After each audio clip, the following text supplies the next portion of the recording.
étudiants de l'IFSI d'Aubagne, CHE de Montgarcin. On a décidé pour notre module optionnel en deuxième année de réaliser un projet humanitaire. En deuxième année, on a effectué tout d'abord un travail sur le handicap de guerre. Puis ensuite, on a cherché donc un pays vers lequel on pouvait monter cette mission.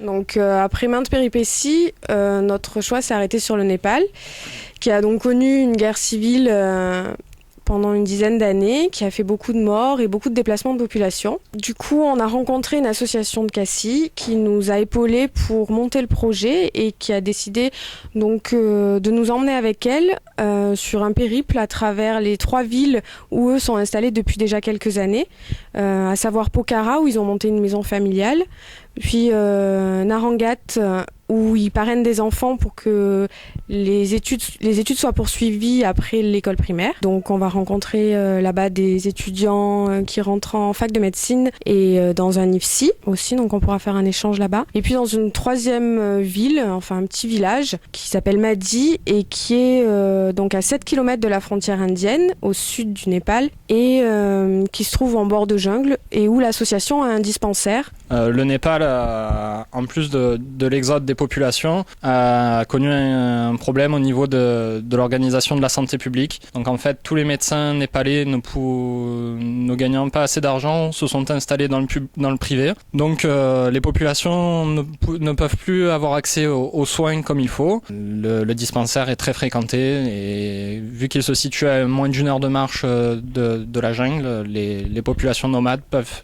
facilement s'y rendre.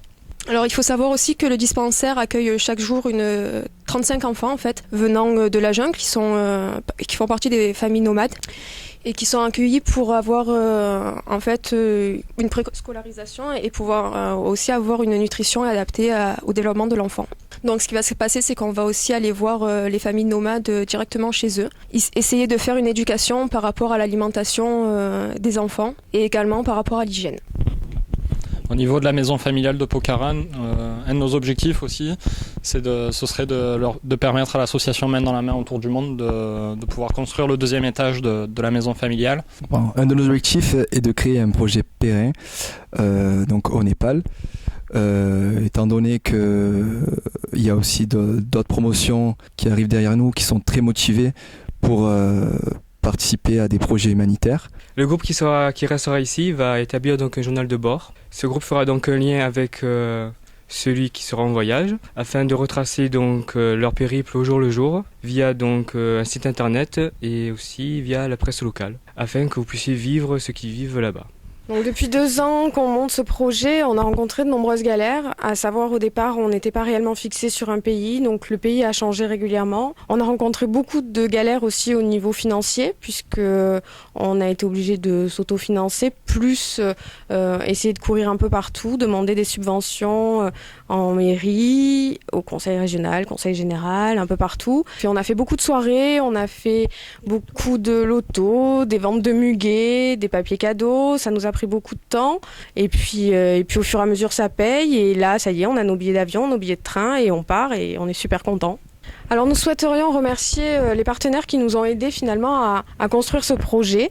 Donc la mairie d'Aubagne, Géant Casino, La BFM, le Lions Club, la ville de Saint-Zacharie, La presse locale, à savoir La Provence, La Marseillaise, infirmier.com qui est là aujourd'hui avec nous. Nos cadres qui nous ont beaucoup soutenus et qui nous ont aidés à construire ce projet. Donc l'Institut de soins infirmiers auquel nous appartenons, donc à savoir l'IFSI d'Aubagne, du CHE de Montgarcin. Madame la directrice qui va nous accompagner dans ce long périple. Et puis aussi, je pense que je vais remercier au nom de tout le monde l'association qui nous emmène, main dans la main autour du monde, qui a pris beaucoup de temps pour nous familiariser le plus possible avec ce qu'on allait rencontrer là-bas, les personnes, leur culture, leurs coutumes, pour éviter de les choquer.